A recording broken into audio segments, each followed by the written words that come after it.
program that lots of Christian kids used to listen to, and it was just a drama program about a guy who owned a ice cream shop. And in this ice cream shop, he was also an inventor, and his prize invention was something called the Imagination Station. And the Imagination Station had the ability to take you back in time to whatever time period you needed. And sometimes the Imagination Station took you back to like American history times, but there were other times where it took you back to biblical times.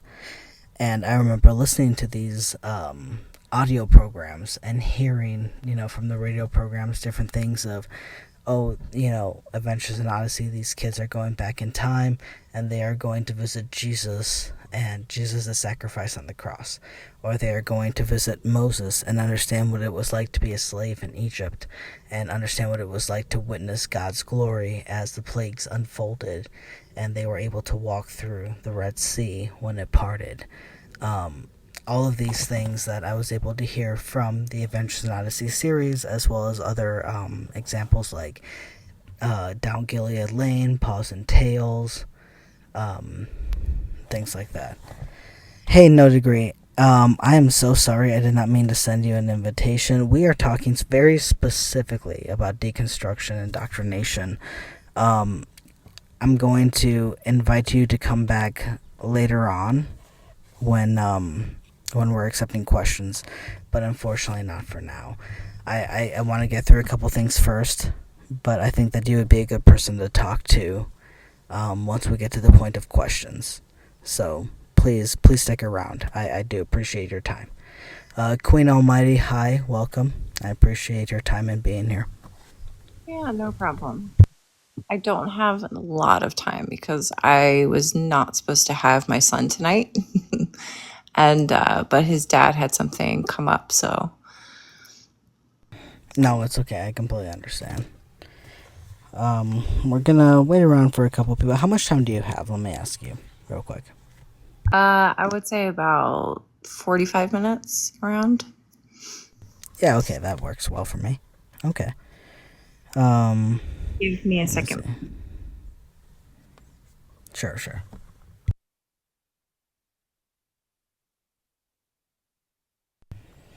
So when we're talking about things like Christian indoctrination, we're talking about things where Christians specifically teach their theology, teach their specific brand of what is right, what is wrong onto the next generation without giving them really the ability to question it and wonder, why are these things right, why are these things wrong, and why should we take those forward into our lives now and live by them. So for example, when it comes to certain things that I was taught as a child, we were taught things like, hey, whenever there's something stressful in your life, you need to give it up to God.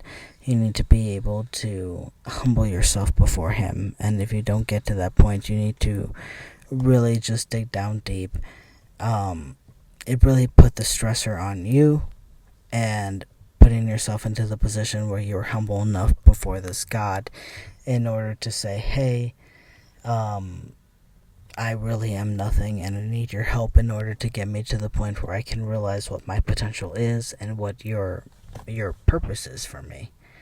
And in doing that, they would be able to go forth and be able to fulfill the quote-unquote mission that God had set up for them to do.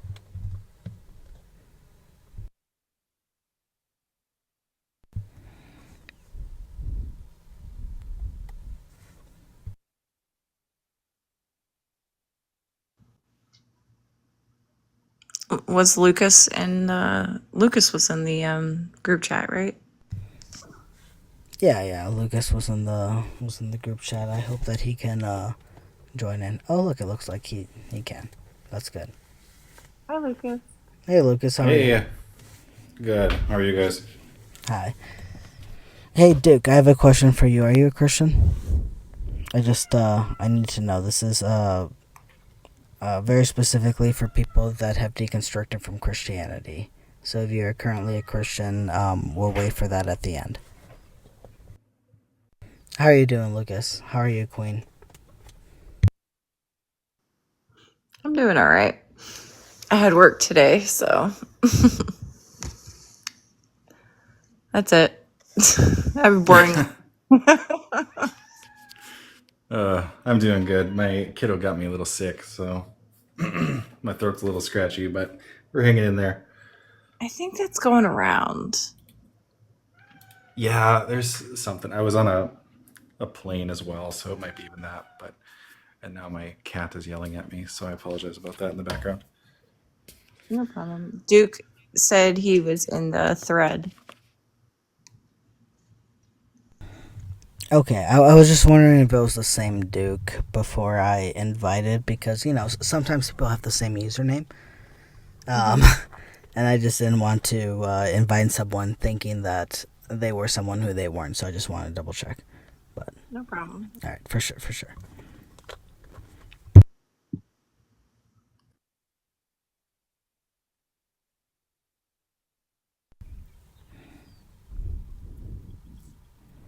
But yeah, Lucas, it's been a moment since I've talked to you, so it's good to see you around. I'm glad to see you here. Yeah, man, I miss going live with you. It's been way too long. I see your videos. They're always on point, though. So, I appreciate that. hi, Duke. How are you? I'm good. I'm good. Yeah, sorry, I changed my picture, man, and I updated it, so you probably recognize me. Bad Duke. Bad. No, you're good. I just didn't want it's my worst fear to accept somebody up thinking that they're somebody else, and then just assume that I know what their position is and what they're talking about, and then just being like, wait, who are you? Yeah, You know. Um, Aw. yeah, I feel you. but yeah. I So feel you. so as far as the threads go, did you guys have a chance to check out the videos that I linked? And if so, what are your thoughts on them?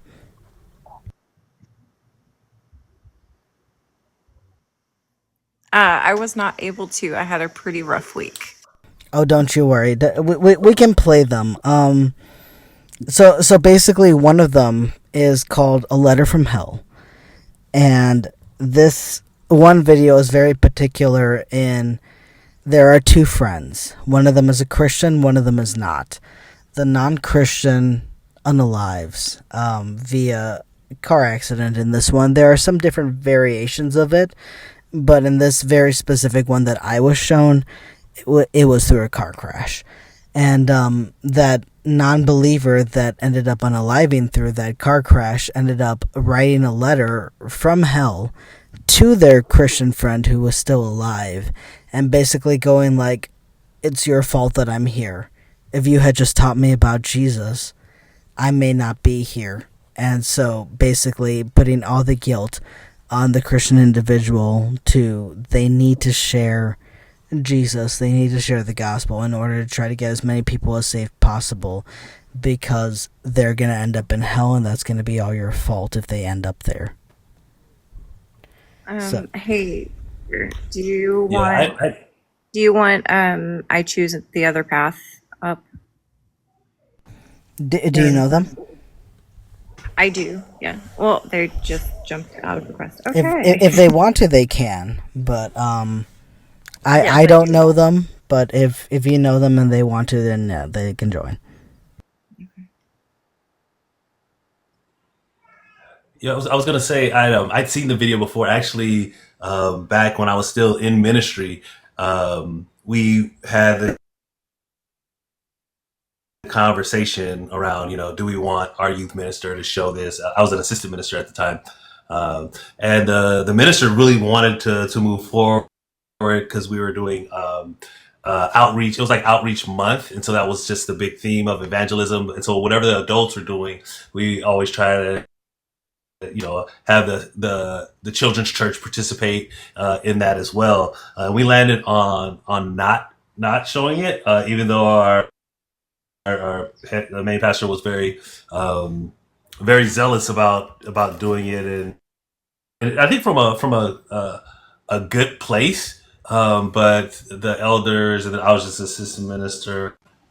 we were like, yeah, it's probably not. We can just kind of convey that message without having to show the video. Because the video, if you watch it, it talks about how the kid, it it makes it sound like the kid like intentionally withheld and hid Christ from their friend, and their friend ended up in hell. And so it's this pressure and guilt that the video is putting on what's meant to be, middle school and high school teenagers. It's just as I look at it now, it's just bonkers.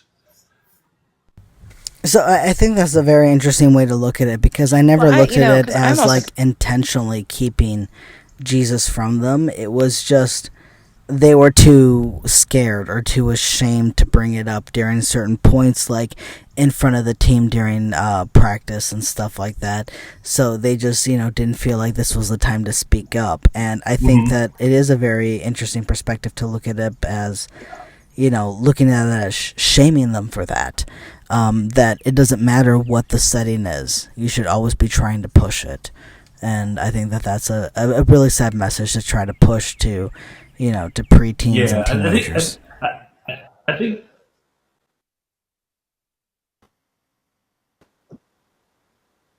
yeah, I agree. That's how the video goes. But if you listen to like the friend's letter, like the person who's writing from hell, it's like, why did you keep Christ from me? Right? Almost like, the person who's in torment, suffering, kind of sees it from this way of like, you held this from me. And then the other perspective is like, no, it was just the pressure and trying to find the right time and being fearful for the ridicule stuff. But yeah. So real quick, I'm sorry, I choose. Have you seen this video, Lucas? Have you seen this video? Which video? Yeah, I've seen. No, I have not. Videos a ton, actually. You've seen specifically the letter from hell one? Yeah, I have not. Yeah. Oh. You have not? All right. So two of us have seen it, two of us have not. Do you guys mind if I play the audio real quick? No. I mean, I'm familiar with a fair amount of the propaganda stuff. That's why I mentioned the chick tracks, because they follow. Actually, the chick tracks actually have a track called "A Letter from Hell," but about a decade ago, there was a couple of college students that did a dramatized version of it, and so they have theirs on YouTube. But Chick Track definitely has their own version of "A Letter from Hell" as well.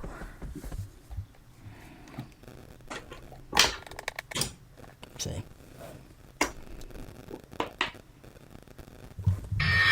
So let me know if you guys can hear this. All right.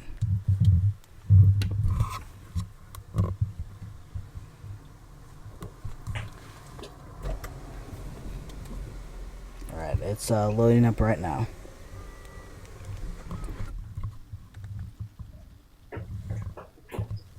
What if? What if you had a friend who died without knowing Jesus as their personal savior? What if he or she went to hell? What if one day you received a letter in the mail from beyond? A letter from hell. A letter from your friend in the flames of eternal torment. The following is a dramatic presentation. It was written by a fictitious high school student named Josh to a friend named Zach. Are you guys able to hear that? Yeah, we can hear it. I hear it. It sounds like it's far away, but we can hear it. Okay, I'll try to move it a little closer, but yeah, as long as you can hear it. The breathy preacher Although Zach speak had in every it already. opportunity to tell Josh about Jesus, he didn't. They were best friends. They played soccer together, they went to classes together, they partied together, they shared their lives with each other. But there was one thing Zach held back from Josh: his personal relationship with Jesus Christ. The rest of the story is simple and sad. A few too many beers, a tragic drive home, a crash, a death, a funeral, a letter. Here is that letter in its entirety. A letter from hell.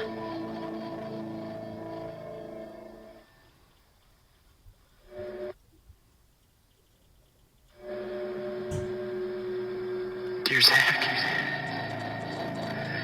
I died today. It's a lot different than I expected. You see, I always thought dying would bring me into a world that's foggy and hazy. But this place is crystal clear. It's even more real than my life on Earth. I can think. I can talk. I can even feel. Right after the wreck, I could feel my spirit leaving my body. It was the weirdest thing, Zach. I thought I heard you screaming out to me, man. I must have been just imagining things. At first, I was just standing in line, getting registered, I guess. They asked me for my name and began to look in this thing they called the Book of Life. I guess they couldn't find it, though, because this huge angel standing next to me grabbed me by the arm and started dragging me away. I was terrified. I had no idea what was going on. I asked the angel where he was taking me, but he didn't answer. So I asked him again. Finally, he told me that only those whose names were written in the Book of Life could enter into heaven. And the rest would be condemned to hell forever. Man, I was scared. The angel threw me into some kind of holding cell where I've been sitting and thinking for a long, long time. Do you want to know what I've been thinking about? I've been thinking about you. Zach, you're a Christian. You told me so yourself. I mean, we talked about it 3 different times today. Kelly brought it up, and you laughed it off. Coach Adams brought it up, and you changed the subject. I mean, it came up right before the wreck. Well, the question I can't get out of my mind is this, Zach. Why haven't you ever told me about how to become a Christian? I mean, you say you're my friend, but if you really were, you would have told me about this Jesus, told me how to escape this terrible place that I'm headed for. I can feel my heart pounding in my chest. The angels who have been chosen to cast me into hell are coming down the hallway. I can hear their footsteps. I've heard of this hell, Zach. They call it the lake of fire. I can't stand it, Zach. I'm terrified. But the angels are at the door. Oh, no. No! They're coming in, and they're pointing at me. They're grabbing me and carrying me out of the room. I can already smell the burning sulfur and brimstone. Sure. And this is to kids? This is to kids. This is what I was shown when I was younger than 10. Okay. We're almost done. It's crazy. But yes, I was shown this younger than 10. I was shown this both in school and in church. Okay. Okay. I think. Okay, go ahead.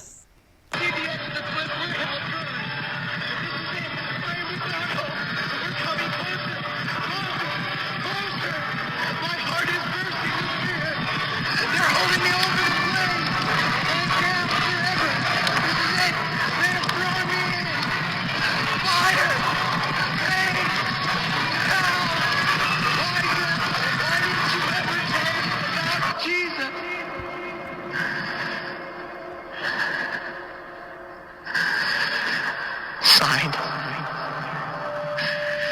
your friend, Josh. P.S. Wish you were here. Wish you were here. Wish you were here. Wish you were here.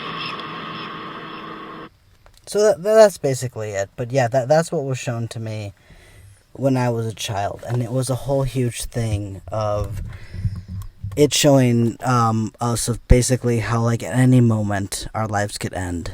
And it would be a great disservice of us to not share with everyone that we possibly can about the gospel message. To not try to get as many people saved as we can. Because, yes, it could be as simple as just a drive home.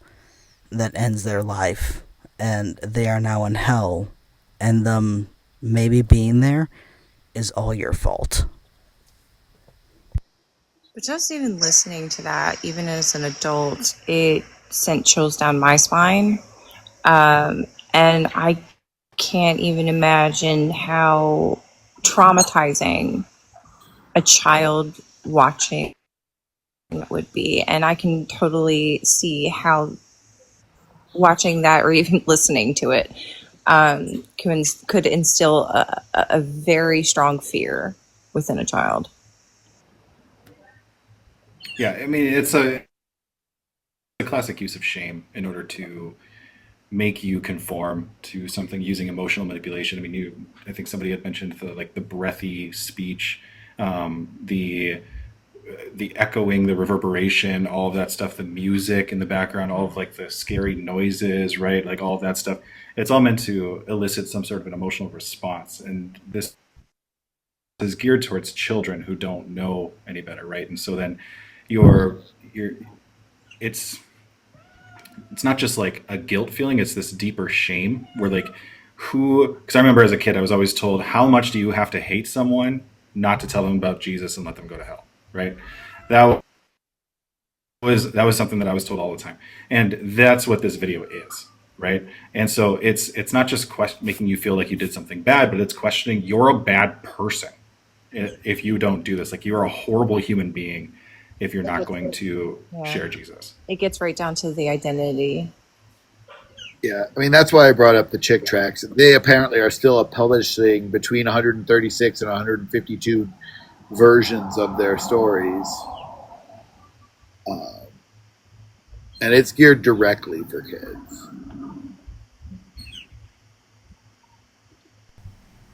And it's like how to hate every part of yourself. No, it definitely is. So when I was a kid, my dad would take me, quote unquote, soul winning, to go out and share the gospel and stuff like that. But and it's not until later when I was an adult that I truly understood what was going on.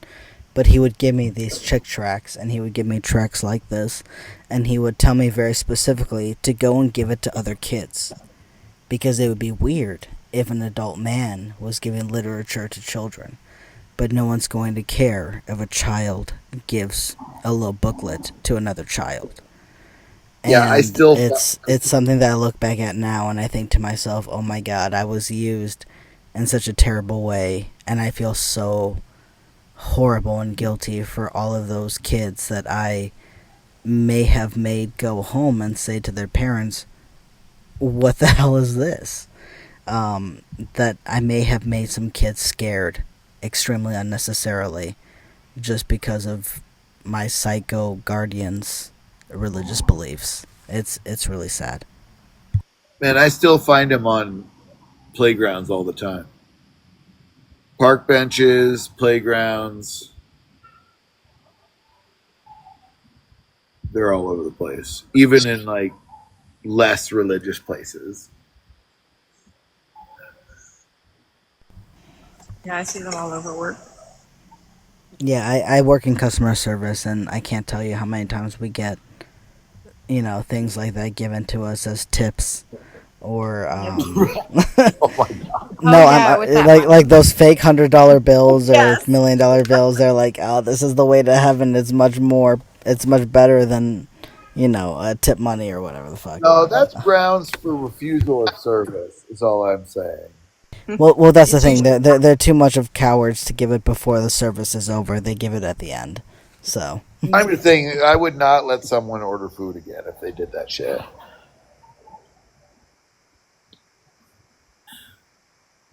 But I'm spiteful. And going back to the video, it makes sense that they would show it to kids because they're innocent and naive and easy to control, or easier, I should say. And they grow up to have this fear, and that's where the indoctrination starts. Do y'all think that it's naive of me to think that these are just like indoctrinated folks, well intentioned indoctrinated folks trying to indoctrinate their kids? I mean, it's I think it's some evil shit, but sorry, it's some evil stuff, but it just felt like these folks really believed, what they were selling. I mean, I think often that is true, right? And that's why they send them, right? They don't send the like guys from their church who aren't doing too well, right? Like Right. when they when they send missionaries to the door, it's the kids who are happy about it, you know. I don't think you're naive to think that. I think that as well. I think they truly believe this and are well intentioned, um, because it's a vicious cycle, right? Because they were indoctrinated, yes, the parents were, and et cetera, et cetera. I think it's a deep seated fear because when you watch this, like I said earlier, it's like what I got from what he played, what Preacher played, was that it was basically getting down to your identity, your sense of self. And when you talk to that sense of self, it's like, you're a bad person if you don't do this. Well, and they do that to like prevent resistance, right? I don't know if you've seen Jesus Camp or any of these like Wayward Teen Center uh, documentaries or anything where like they use they use the kids' innocence against other people because they know if they come at you with that fire and brimstone stuff, you don't have to listen, right? You can kind of reject it as needed. But with children, it's much more like it's more difficult to hold them responsible for the stuff that they spread. That actually is a good question, or rather, a good something to think about because, like responsibility and accountability, right? When you have been so indoctrinated as a child and grew up into adulthood, believing truly that this is what is true, and you're just pushing the stuff out, but you're also doing more harm. Like, how can you hold somebody accountable for that when that's how they were raised? Does that make sense?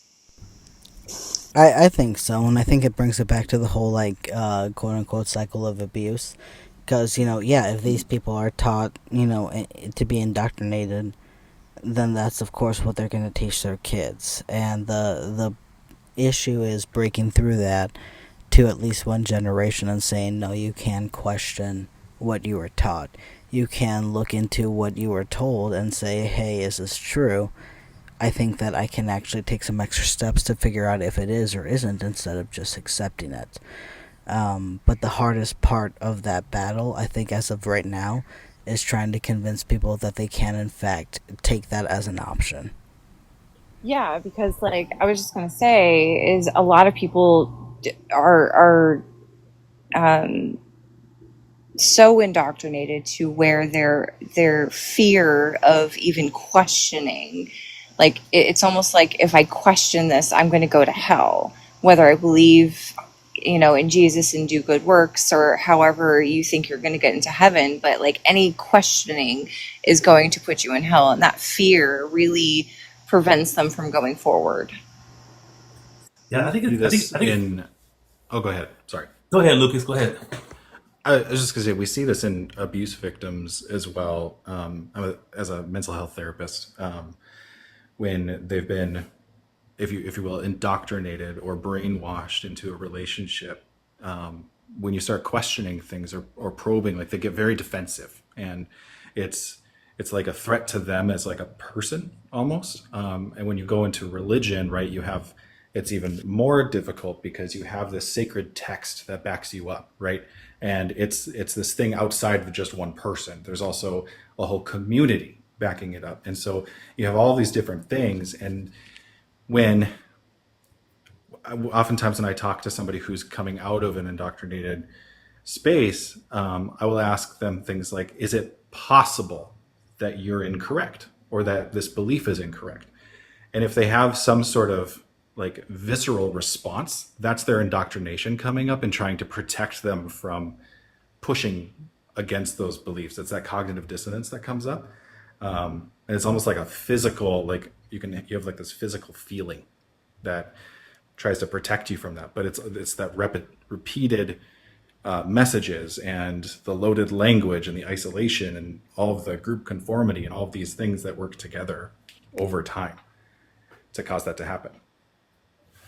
Yeah, and then layer on, I mean, some of the tools like are very effective in life, right? Like, count it all joy when you fall into diverse temptations or when you're suffering, and know that suffering works to build character, which strengthens your faith. And so you have these different frameworks of thinking about whether it be suffering or challenges that help you navigate these difficult situations in life. And then when you look back, it's like, okay, like these tools have worked in addition to, the sacred text, in addition to the community, in addition to generations, right? Like grandma and grandpa and mom and dad. But I think for me, it's like, I didn't even need a preacher to tell me not to question. Like I was telling myself not to question because, again, these scriptures and these catchphrases and these mechanisms that, and even something like praying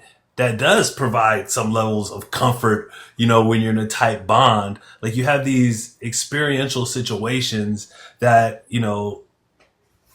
that just reinforce the idea not to question, this belief and this faith that is there before, and until it just takes one or two things to like knock the scales off your eyes to start really seeing some things. And so it's tough. It's tough.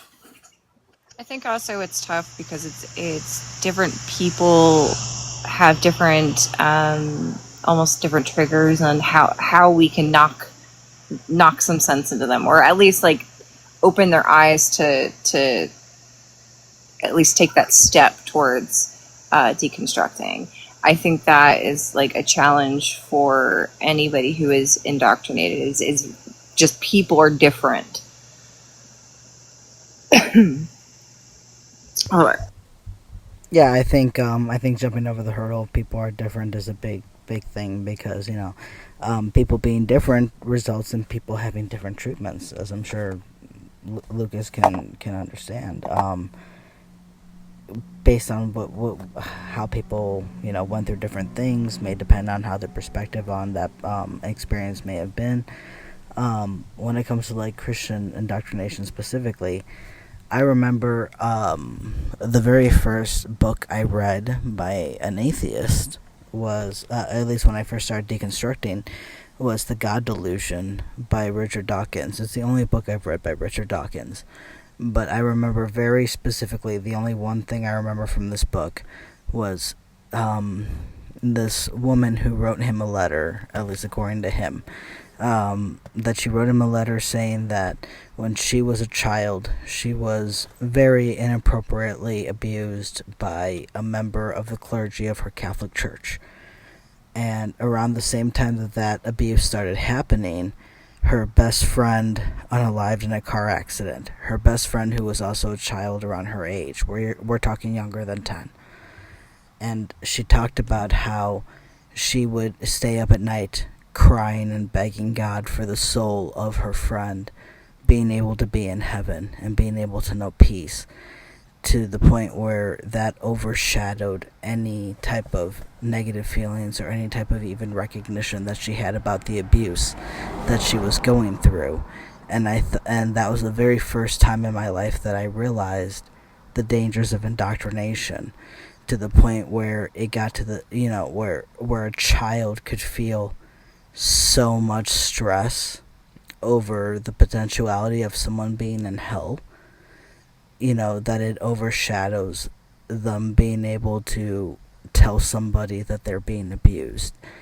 And I think that reading that was one of the first times ever that I realized how the dangers of indoctrination were, and how it should be fought against.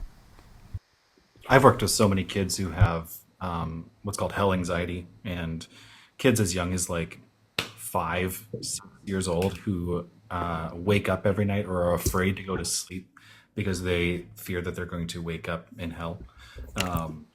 And that comes from shit like what we just listened to. How do you help children like that? Like children as young as 5, like I can understand why they're so scared of something like hell. How do you even begin to try to help a child like that to try to work past the fear of hell enough to just try to get a decent night's sleep? Yeah, well, that's actually a really good question. And so, because I can't push my own values or things onto people, right? Like I have to. That's unethical. So then I try to use their own belief system to try to help them out. And so I ask, well, what does your faith say about hell, or like how you avoid hell? And it's like, well, I have to believe in Jesus. Okay, well, do you believe in Jesus? Well, yeah. Okay, so what does that mean? Well, I'm not going to hell anymore. Oh, okay. So does it sound like you're safe?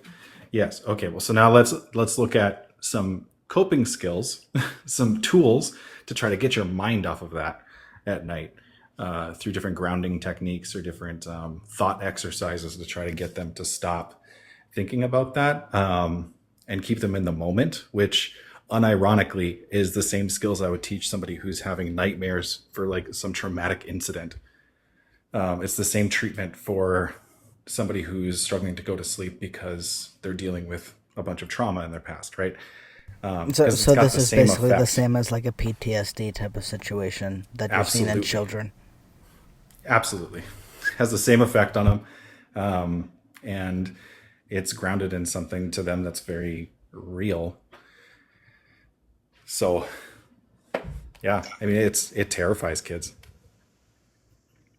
How do you feel like kind of stepping out of your role as just a human being, like as a therapist, and into just being a human being?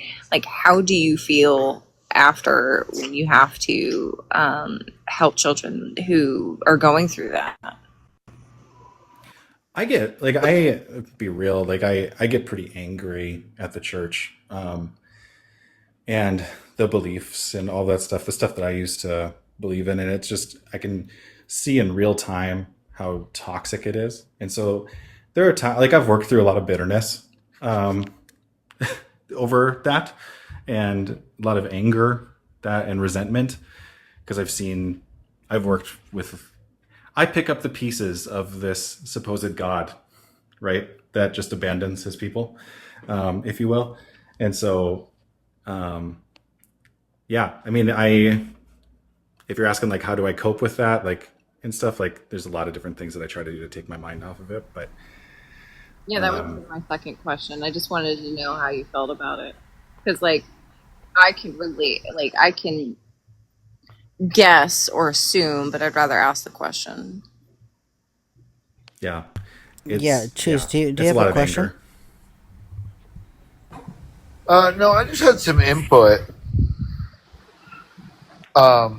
I think this is part of why Reconstruction is a totally valid part of getting out, is having a place to go. Because a lot of times our religious systems that we are grown up in, involved in, indoctrinated in, they're incredibly insular. Even though we don't know it at the time. And just looking back at deconstruction, and I've been at it a few years now. I'm into like my 30th year of not being into that shit. But like it helps to have somewhere to go. And we see this in kind of the pipeline to wellness that happens to people trying to deconstruct from Christianity, where like all of a sudden they like are involved in rocks and other things. And I've only examined this a lot because like I have many family and friends who were escapees. And when we talk about it, we realize that like the CrossFit is playing the same game. And so when we get out of the cult and then we get into society, like some of the things that smell familiar in a good way smell familiar for a bad reason. And so like we're constantly trying to find new places where we might fit a little better. And so like just reconstruction, like, and letting people know that you can build your own, like the place that's being vacated by your Christian, by your religiosity. I do think community Can is a you? big part of I'm that sorry. because that's I think the biggest thing that I've realized with people that are deconstructing is that one of the things they miss most, if not the most, when it comes to their Christian faith and their Christian belief, is the community that came with it. In no longer carrying that faith or that belief, they have lost that community, and that takes a big toll on quite a lot of them. So I can definitely understand that when people are going through like deconstruction and stuff like that, being able to find a community or like a group to go to and stuff like that would be a very good and maybe even healthy stepping stone for them.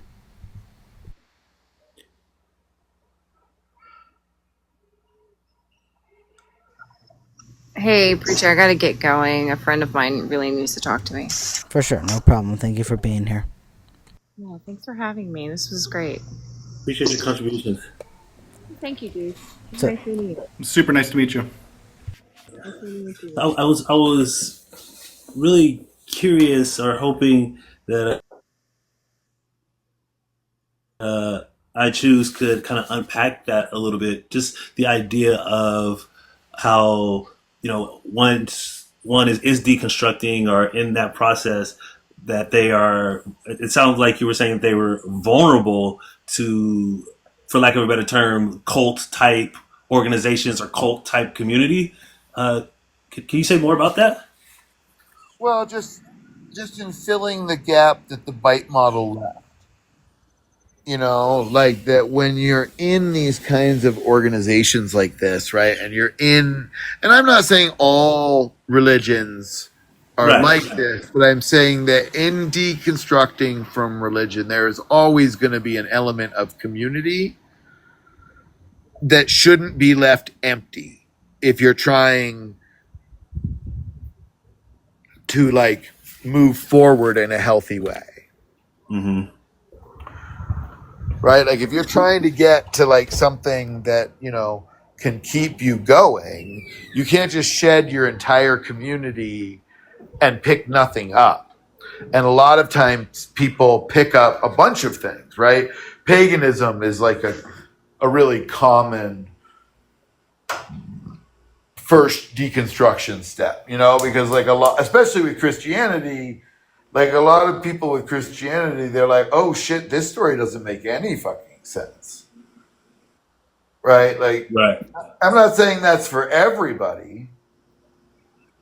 But what I'm saying is, there is this vulnerability or this void that needs to be filled. That's what I'm hearing you saying. There's this void, which it makes perfectly good sense, and which makes us or makes people vulnerable. But then and you have stuff.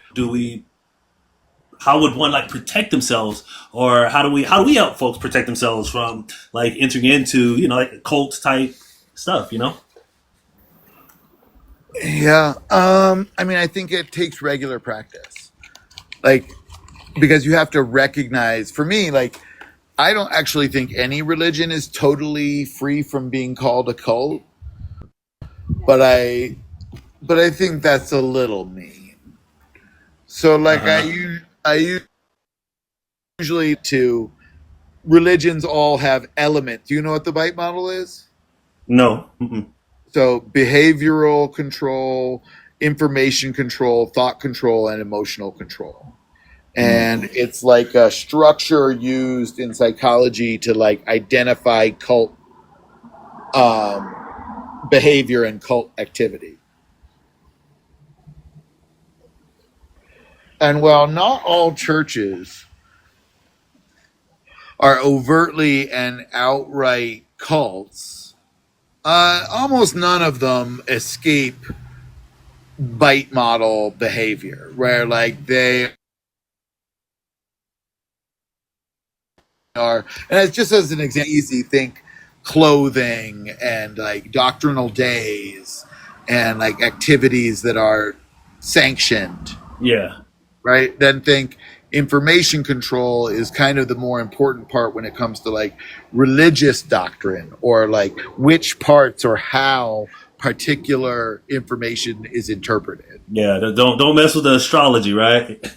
That type of stuff, right? Stay away from that. Don't Well, but I talk don't. to Well, other. I think astrology. I think astrology is just fine as a lightweight. But if you dive from like, vehemently believe it, and you fall on a pagan belief that does like isn't really any more accurate, you might just be coddling yourself with a new type of Mary, right? And we've been and Christianity, they find somebody sacred in a neighborhood, and they're like, "This is the Mary of this area." Yeah. Yeah. So, like, So you just have to so be careful about letting those. Yeah, go ahead.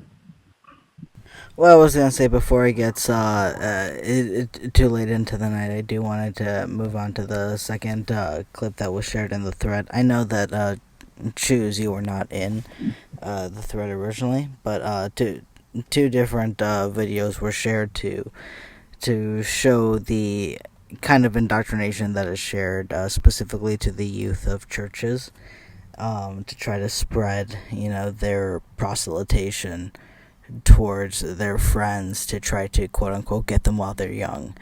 And that the potential dangers of what that could follow, as well as to the healing methods that could be used to try to move past that as well. So I did wanted to move on to the second clip as well. It's nowhere near as long as the first one. I'll let you guys finish up this conversation, but I did want to move on to that in the next couple minutes. Okay, well, I'm gonna let it play. I'll sit in the chat and listen. I came in because Bridget was here, and she's usually got very good taste in human beings. Yeah, no, I Uh, love her. She's great. I think part of combating it is recognizing what strategies are used to get that kind of faith. Like, I think knowing the the strategic methods is valuable. Correct. I would definitely agree with that as well.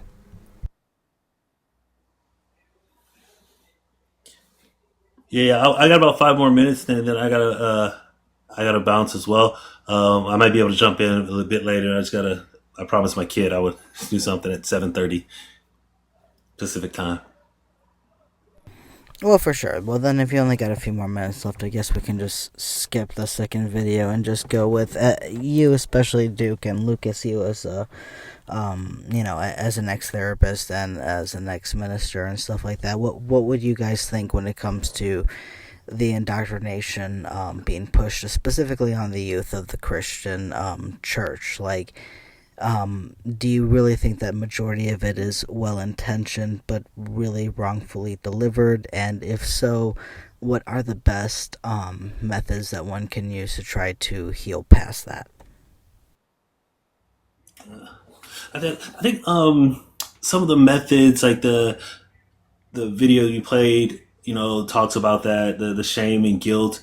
I think one of the things that is used that I experienced myself. I'll just talk about, me, what I experienced, with church and parents was, hey, if you're not walking this line, if you're not, falling in line with scripture, God is going to punish you. It wasn't even about like hell. It's like right now, God isn't going to protect you from all these things that can harm you. And if he chooses to, he's going to punish you as well. And I think part of that was well intended, but I also think part of it was mechanisms of control, like their parenting or the community wasn't strong enough to put those morals in, and so just in case, there are these additional guardrails, to keep the kids in line. And I think even like growing up, when bad things would happen, it wasn't just, oh, this bad thing happened. It's like, oh, it happened because I did this and this, or I misstepped here and there, which was, again, it causes you to beat yourself up, break down your self-esteem, and make you try to, it's almost like, they teach you, like, you just live by faith and you don't have to live by these laws, but you still are under the law because every time you misstep, God is going to punish you or not protect you. And so I think that type of teaching is a bit manipulative to try to keep kids in line. And I think I don't think I was able to really like grow out of it until I was deconstructing. And I think once I began to deconstruct and like really see that even the scriptures that they were showing and even the book itself is ridiculous, and it's it's a nice piece of literature to read, but it doesn't like it's like any other book. I think that is the only way to help. And for me, I'm very a linear thinker, and so once the book is deconstructed, then I was able to kind of heal a lot of different aspects of life.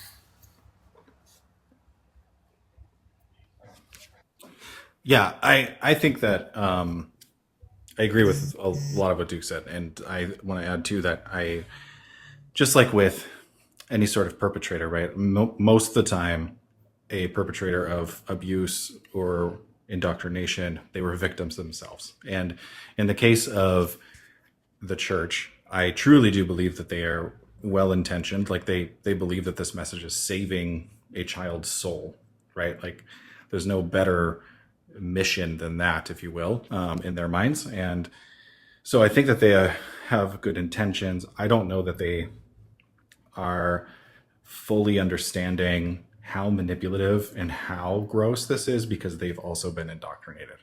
And it's only into, because AP, just like you, I've been there, and like I've also helped indoctrinate kids, right? And I have guilt about that. But I never did it maliciously, right? And I know like you weren't malicious in it either. And it's only because we were indoctrinated that we did those things. How you heal from that is a long process. And the biggest thing is being open to challenging your beliefs. And this is why it is so important to the church that you don't have outside influences outside of the church, that the Bible itself says, trust not on your own understanding, right? Like it like gaslights you in its own words to say, like, if you are questioning it or if you don't understand something, that's just because it's you. It's not because the Bible's wrong or because God's wrong or because this is false. So it's when you start trusting on your own understanding, it's when you start challenging those beliefs that you can start to actually deconstruct. And then it is a slow and sometimes painful process of picking apart those indoctrinated pieces of you. And they will come up every now and again as you live life. I mean, even when you showed that video, I hadn't seen it or heard it in like a very, very long time. And it brought up anxiety in me, right? Even as somebody who's worked on this stuff and has healed from these things, like it's still just like will sneak up on me. So it's a long-term process and it takes a lot of work. But I think step number one is being willing to question what it is you believe and being okay with being wrong. Yeah, I think I can definitely relate to that a lot because I remember being in high school, and in high school I was still a Christian, but I was finally in a public school. I was in private Christian school from kindergarten through 8th grade, and it wasn't until high school that I had actually gotten the chance to experience public school. And I remember sharing a couple things from my Christian education or Christian indoctrination with my now secular friends that I had made in the school. And I remember showing a handful of them the letter from hell, the video that I shared earlier. And all I remember is how they laughed and how they thought it was so funny. Like, like a bad horror movie. The way that I would laugh if I saw, the very first Final Destination now. Like, crazy, but altogether, look at it. It's so bad. It's so poorly done. Like, this is comedic now. Um, and I remember feeling, not really offended when they laughed, but hurt and scared because I couldn't make it clear enough how real I thought this was. Um, to the point where they just laughed about it. And when I look at it back now, it's still not something that I, would quote unquote laugh at. But I understand from their perspective why it wasn't something that they took seriously. Um, and I think that it's a pretty sad thing, and I don't think it's ill intentioned at all from the adults that push this on the children at church. But I can understand why, from a kid's perspective in church, how it could be damaging and how it could cause a big drift when it comes to things like compassion and empathy in their formative years, because the things that they think are the most vital, no one else seems to care about, Yeah, absolutely. And one of the, I can't remember what it was at. It was this big conference I was at. And I might have told you this story before, but there was a day where it was talking about evangelizing, and it was a very similar approach to the letter from hell, but it was a guy standing on the stage. It was dark, and he just started like snapping, like every second. And then all of a sudden, it was super dramatic. And all of a sudden, he's like, every time I snap, somebody unalives, and they are more than likely going to hell. And then somebody was like smiling because I think they felt like super awkward in like this, because normally this whole conference has been like super fun and funny, and so they're like, what is going on?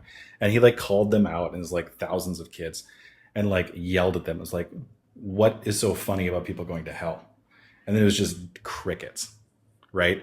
And so when they talk about this, oftentimes they use fear as a method to get this across, especially in, I think, in evangelical circles, to push you to go and kind of make this like like this MLM scheme of getting people to join this religion, right?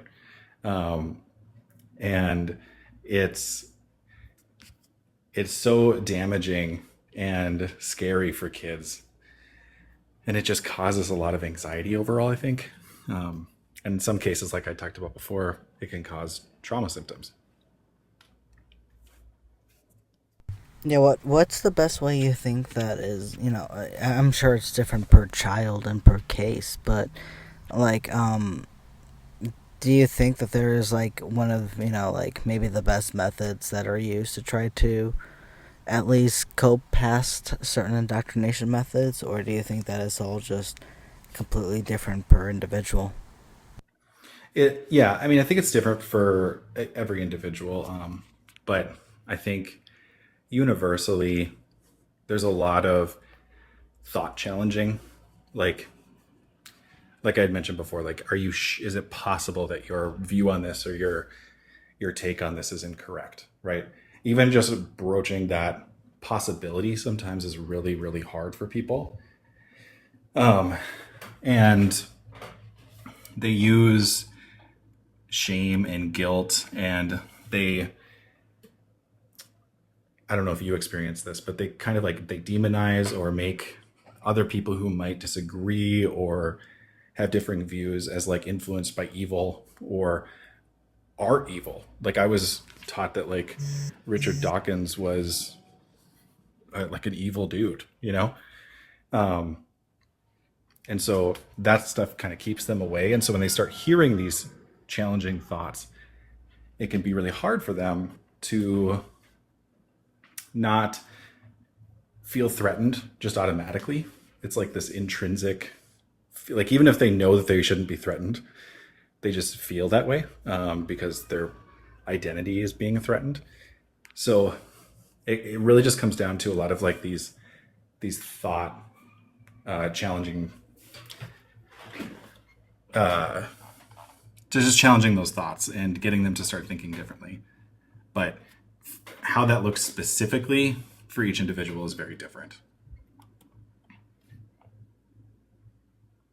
Yeah, I was definitely taught more of just, like that soul winning type of perspective of every person you meet is someone that you could potentially save or win for the Lord. And if they don't make it to heaven, for all you know, it was just you planting that seed, or you bringing up that, hey, Jesus loves you, that would have brought them to that point of humility where they would have given their life to Jesus. And because of that, it's on you to make sure that everyone that you see is someone that you need to spread the gospel with. And not even just with the indoctrination of just spreading the gospel, but also like martyrship. I don't know if that's something that you quite experience in your, in therapy groups and stuff like that, but when it comes to like the martyrship of, individuals and stuff like that, I remember listening and reading to the book Jesus Freaks, which I don't know if you know what that is, but Jesus Freaks. I used to get read that as like bedtime stories when I was a kid. Yeah, exactly. I used to read that as like bedtime stories, and like the short stories that parents would tell their kids. I remember the one that sticks out to me the most is Somewhere Else or whatever. These Christian parents were told to deny Jesus, otherwise their children would swing, and how these parents told their children not to be scared and that they're going to see them in heaven soon and everything's going to be okay soon. And they watched their children swing before they were forced to lay down in front of a steamroller, and how that was just promoted as this is a good thing. This is a good thing that these parents just comforted their children before they were made to swing, and that these parents, through the pain of watching their children swing, still had the courage and the bravery to lay down in front of a steamroller because they refused to say that they didn't believe in Jesus. And that's the one that sticks in my head the most. And I never really thought of why until recently, when I was like, because I just can't get past the comforting their children part.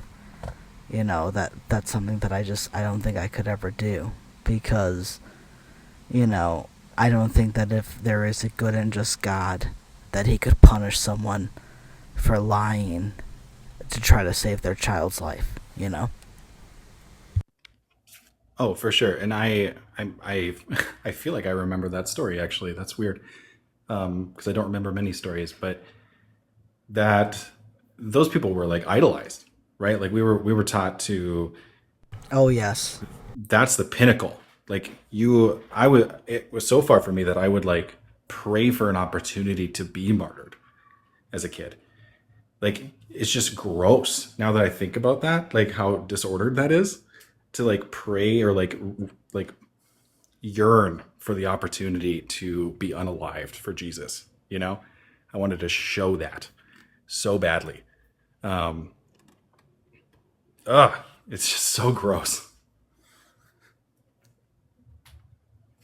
Yeah, I remember when I was 7 years old, I went to a neighbor's house, and this neighbor, she had a cool dog. She let me pet it, and help her in her garden, and she would buy me ice cream from the ice cream truck, which for a 6, 7-year-old, not a bad deal, let me tell you. I get to pet the dog, work a little bit in the garden, and get ice cream. Hell yeah. Anyway, one of her friends was over one day, and her friend was talking with me and her, and she's like, let me go inside and grab some drinks for us.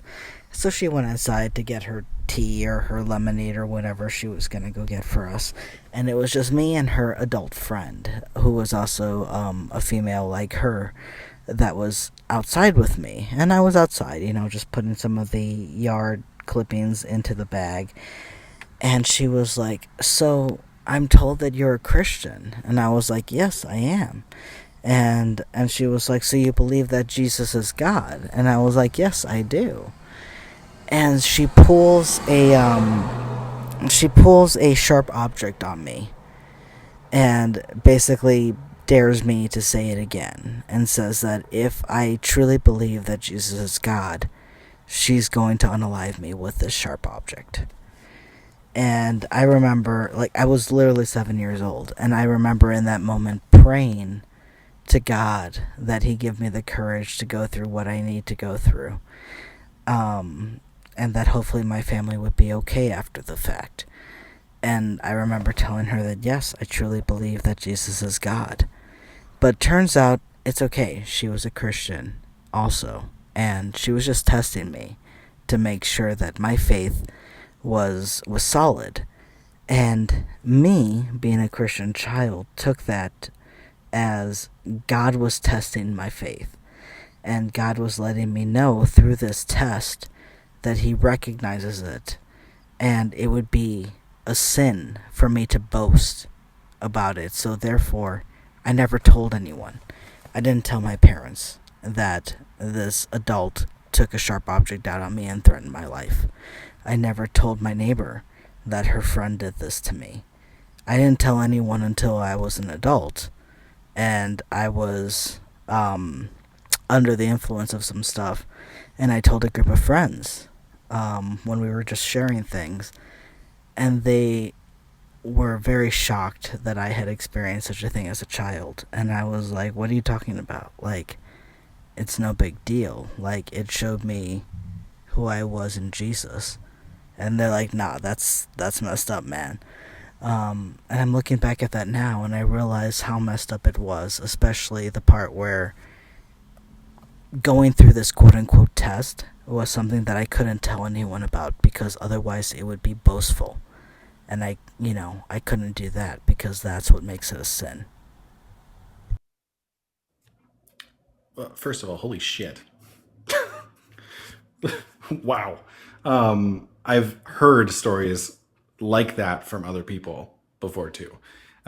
Friends, clients, family members, all of it. So it is way more common, I think, than people think.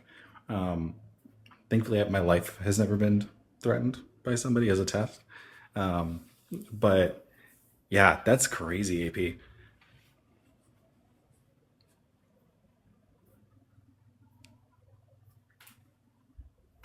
Yeah, it was just something that at the time I didn't think was anything extreme, I just thought wow, this is something that God was testing me on, and he sent this other Christian to test me with it, and so I can't possibly tell anyone about it, because, that would be failing the test.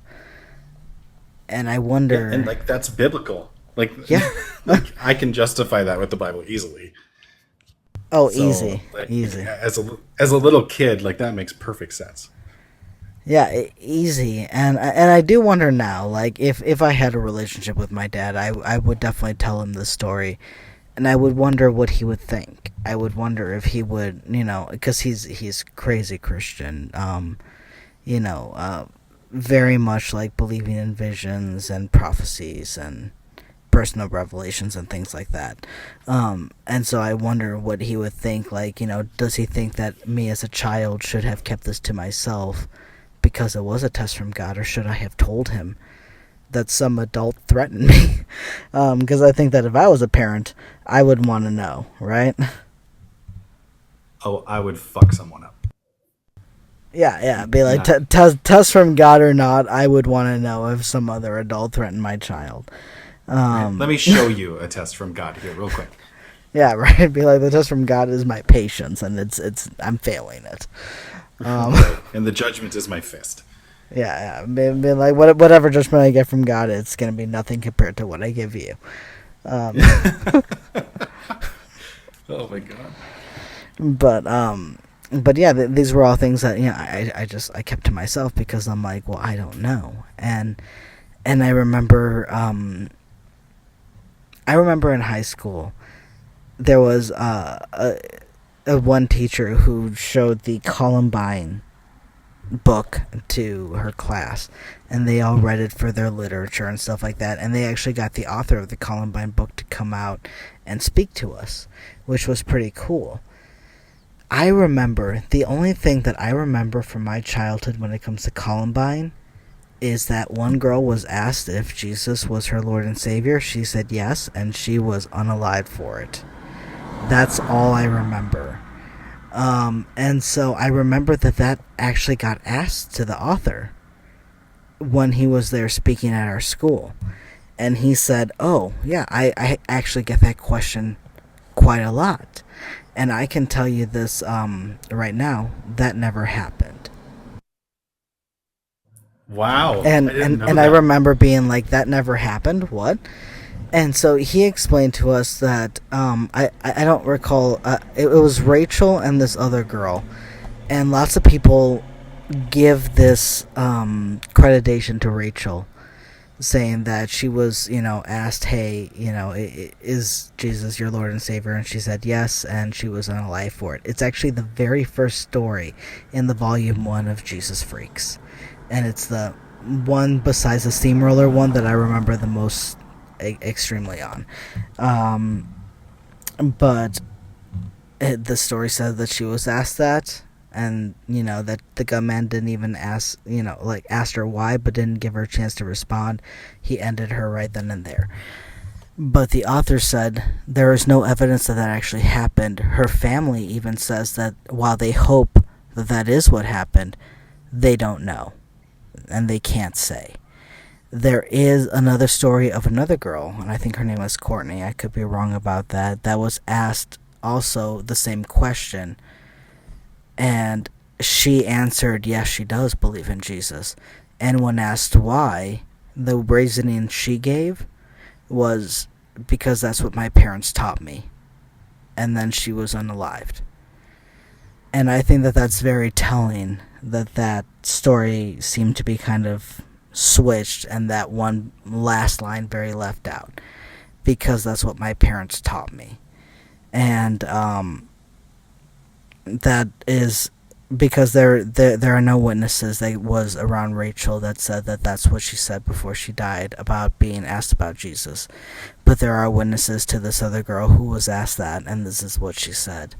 And if that is truly the case, then that's the answer to this big indoctrination question, is these children that hold these solid beliefs to the point where they would unalive for it are doing it just because that's what they were taught.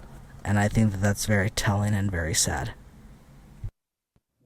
I would agree with you, and I think that that's the vast majority of kids. I mean, this is cliche at this point, but we're all born atheists, right?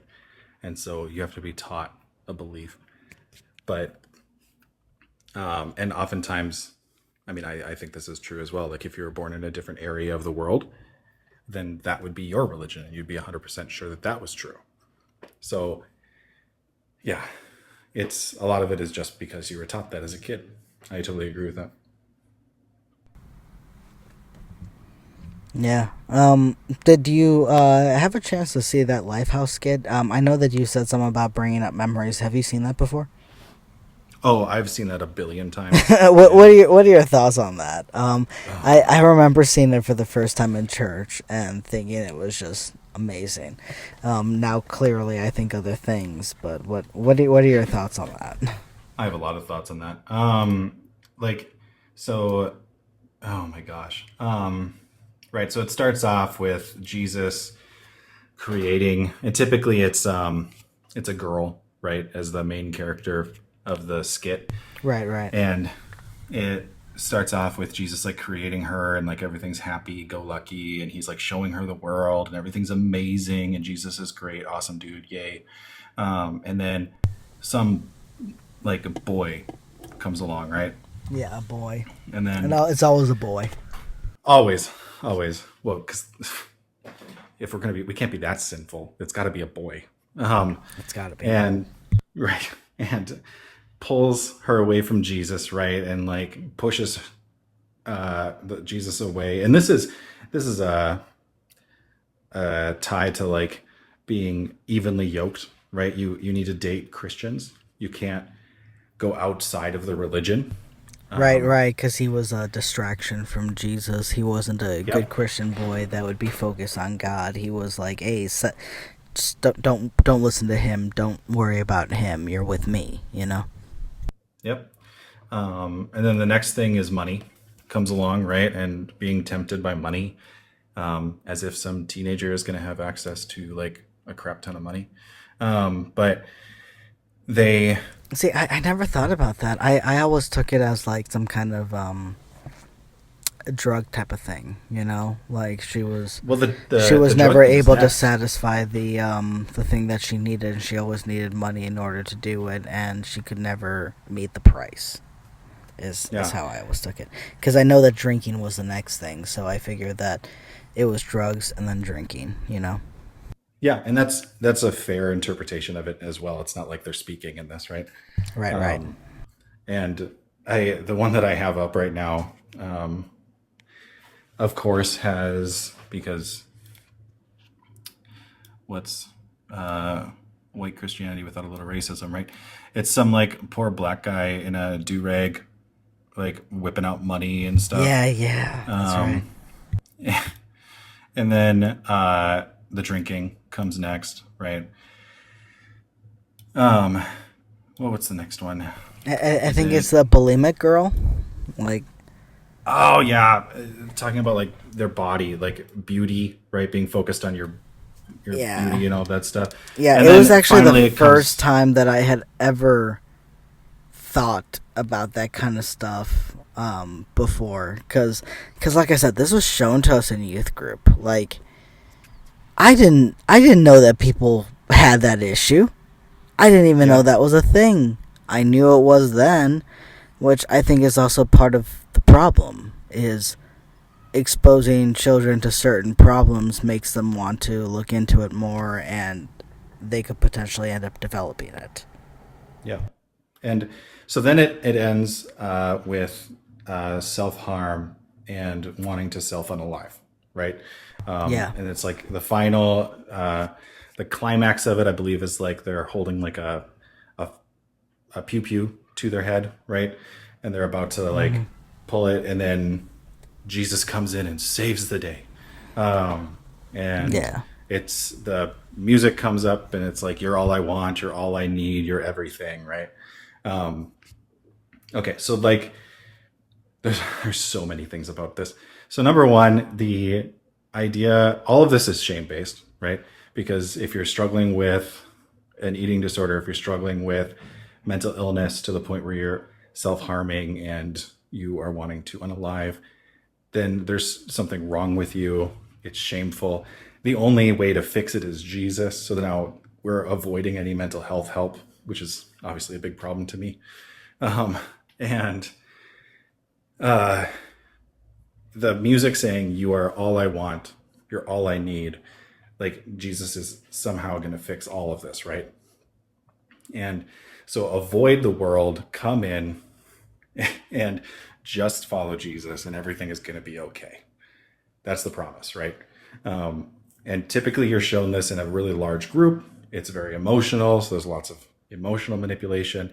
There's group conformity happening because you're inside of this large group. While you're watching it, people are crying. It's also to music, and music, as you know, Yeah. is very emotionally moving. Absolutely.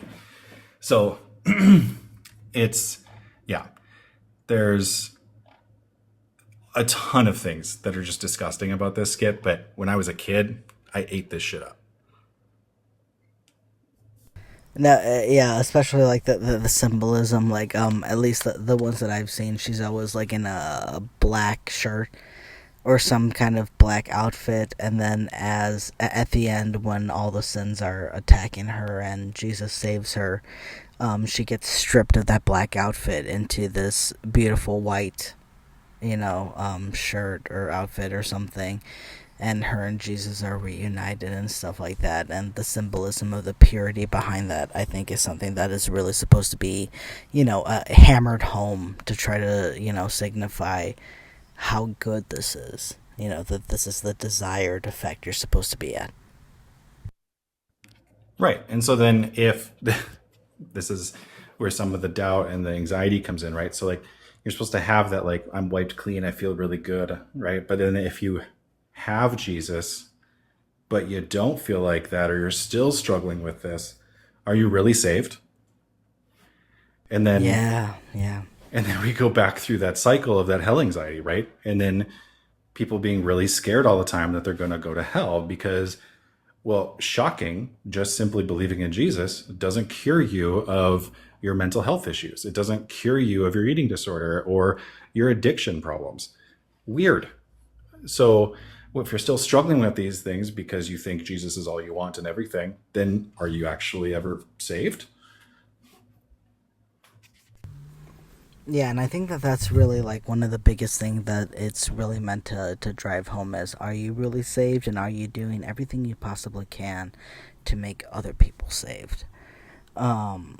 And like I think that videos like the Lifehouse skit do a really good job to try to bring up to with no matter what that person is facing, whether it's financial issues or being sober or not, or being with people as far as relationships and wanting to be loved, that no matter what it is, it's all just distractions from God. And that's something that we need to try to convince people to look past, all to try to get to God.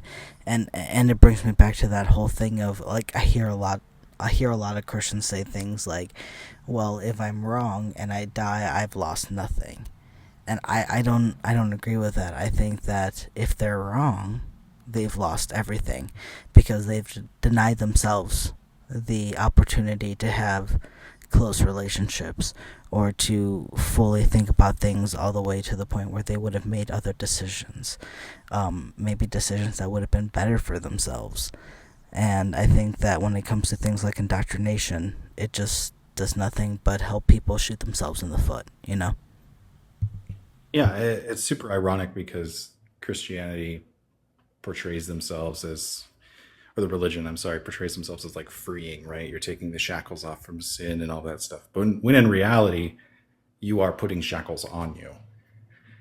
And I've never felt more free outside of Christianity, emotionally, mentally, physically. Like it's that indoctrination, it's that high control that happens in some churches and is easily done in just Christianity in general, the emotional side of it, that keeps you from experiencing that freedom.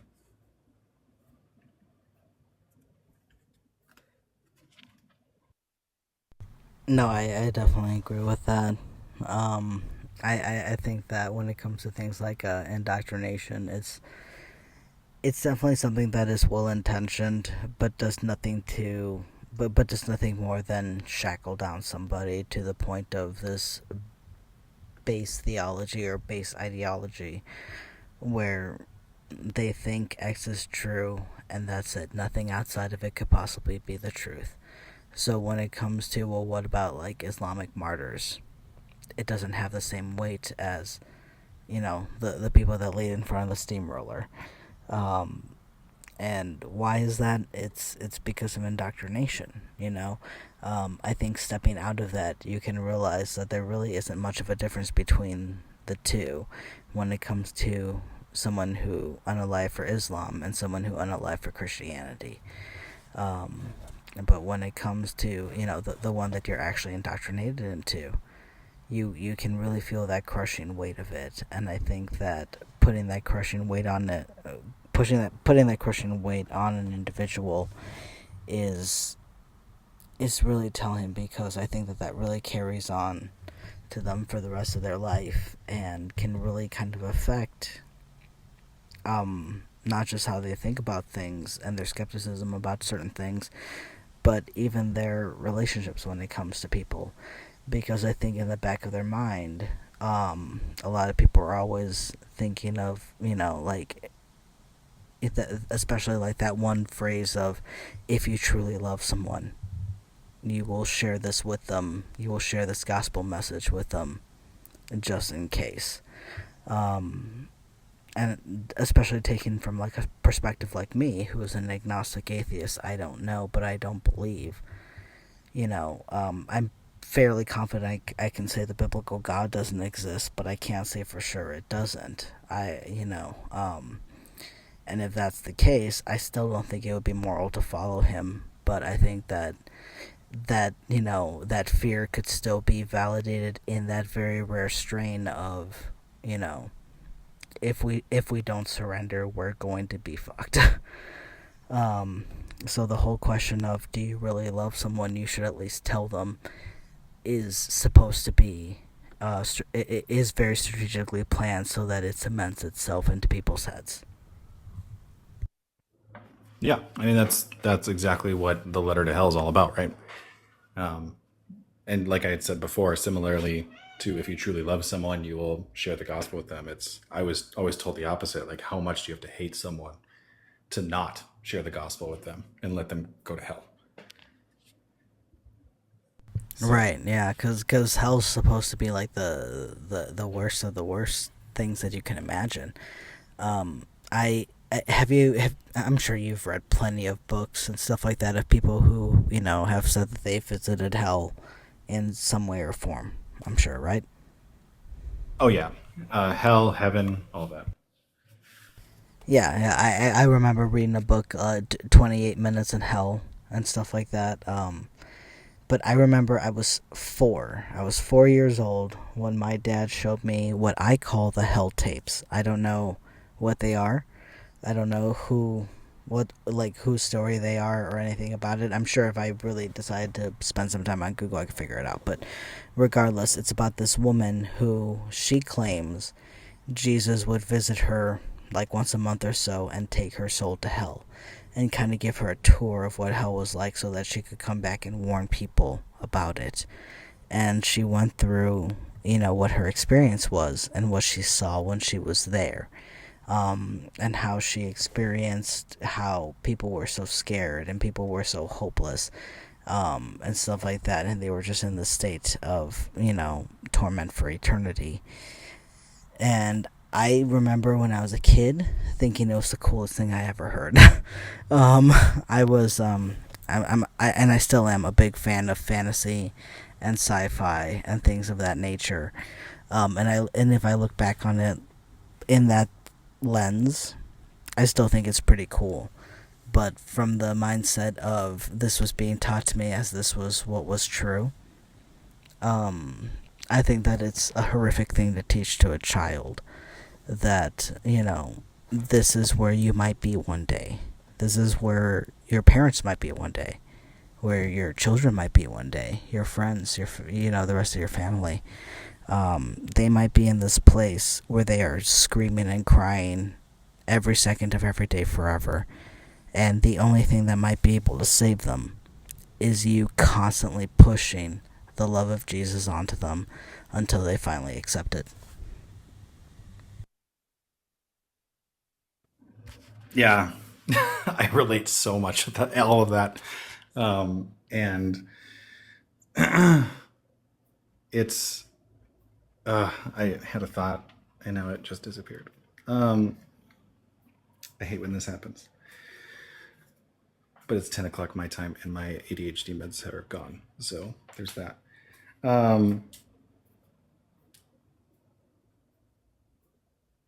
Yep, it's gone. Damn it. No worries. I completely feel it's 10 o'clock here, and I have the same feel. We'll probably get off here in a few minutes, um, but I definitely appreciate your time on this topic. I know that it's a very hefty one. That is, it brings up a lot with, because indoctrination is something that starts off so young. While Christianity is more than happy to bring in an adult convert and teach them that they must just accept what the Bible says no matter what. It's a very big push that you ought to get them while they're young. That's why they have youth group. That's why I've heard so many times in churches and from sermons that the ages between like 9 and 14 are like the prime ages to really plant those seeds, quote unquote, because that's when you can guarantee you'll get them while they're young, and then you'll have a lifetime convert. Yep, absolutely. And I don't know if your church did this, but my church was very focused on when we were graduating, how important it was to be involved in the church because of how many people will fall away during college. And we would like talk about like preparing for like how to answer your teachers when they say certain things, or like how to respond to like a philosophy professor when they start like questioning you, or like God, biology professors, and how to talk about evolution and all that stuff too. They're very worried about losing us. Those pesky science teachers. Right? Don't listen to facts and logic. That's our enemy. I said earlier that I went to a Christian school from kindergarten through 8th grade. Well, my younger siblings went through it from preschool through 12th grade, unfortunately. But I went to their graduation, and their valedictorian, all I remember from their speech are 2 points. Their first point, they started off by saying, "My grandpa didn't believe in Jesus. My grandpa was an idiot. Don't be like my grandpa." And it ended with, "Now remember, out of everything that we were taught about Jesus and, our faith, as you go out into the world, no matter what people bring to you, no matter what facts or evidence they bring to you, never forget your faith in Jesus." And this kid was going to go into a science field. And he literally just ended his valedictorian speech by saying to ignore facts and evidence. Oh boy. I wonder where they're at now. Yeah, I know, right? I'm like, man, this kid's life is going to be turned upside down so fast. He's either going to change careers or he's losing his faith. One of the two. Like, absolutely. We're gonna have to be a really good mental gymnast. Yeah, right. Being like, there's no way you can keep both. In that extremely, there's no way. But I mean, I wish him all the best. But I mean, I'm just saying, if I was a parent who spent, $27,000 or like $2,700 a semester on my child's education from preschool through 12th grade, and that was a valedictorian speech, I'd be like, it's useless. It was all Absolutely. A waste. Yeah. Yeah. I work with a lot of kids who go to Christian schools and stuff, and oh my God. It is something talking to them sometimes. The things that they think about reality, Yeah, I'm sure it is. Do you have any specific coping mechanisms when you hear something extremely outlandish or outrageous that you can just do in that moment to be like, I must professionally get through this, Yeah. I mean, I compartmentalize a lot when I'm at work, and so I can only imagine. It's like every person has their own little box, and then I think some of the hardest stuff is like religious beliefs don't bother me at all, because I get it. I have a lot of empathy for people. I used to be one of you. Makes sense. The stuff that gets me is when that starts mixing with science and politics and stuff. Things that are just factually provable, anti-vaxxers or any sort of anti-LGBTQ stuff. That stuff starts to get at me a little bit, and I just take a deep breath and I just either try to move on from the subject as quickly as possible because it's probably not even relevant to what we're talking about, or I try to just gently provide a fact to like challenge their beliefs a little bit, but I don't push it very much. I can see that. All right. Well, I want to thank you for your time. I'm probably gonna get headed to bed here pretty soon. But thank you for your time and talking about this, especially when it comes to things like, helping people talk through it. I think that that's a very important aspect when it comes to indoctrination, especially when it comes to children. People, especially at that age range, that are just kind of taught to accept it and that's it. Teenagers and adults, at the very least, ask questions, and while I agree that they can still be indoctrinated, they can be quote unquote trained to be like, yes, you might have questions, but you can't ask those type of questions. When it comes to children, it seems to be like, no, just whatever the Bible says, that's what it is. And then if they grow up in that mindset, that's how we end up with the adults that are on TikTok saying things like, yeah, I can have a slave, so what? Women don't have consent rights, so what? That's how we end up with those kind of adults. Right. So like the lovely gentleman you debated. Yeah, exactly. So like, and to avoid getting those kind of adults, I think it is very important to be able to find a way to discuss this with children so that when children have questions about this, they feel like they have the language and the ability to ask the questions about it and to be like, hey, I don't understand this. What is going on? And can you explain it to me? And if you can't explain it to me, can you at least explain why we still believe it? Instead of me just going like, I don't know, it is what it is, and I don't care if it's the most outrageous and atrocious thing in the world. It just is what it is. Mm-hmm. Absolutely. Yep. Nailed it. But yeah, thank you again, Lucas. I appreciate your time, and I hope you have a good rest of your night. Thanks, man. It was so nice to be up here. I hope you have a good night as well. Yeah, you too. Take care.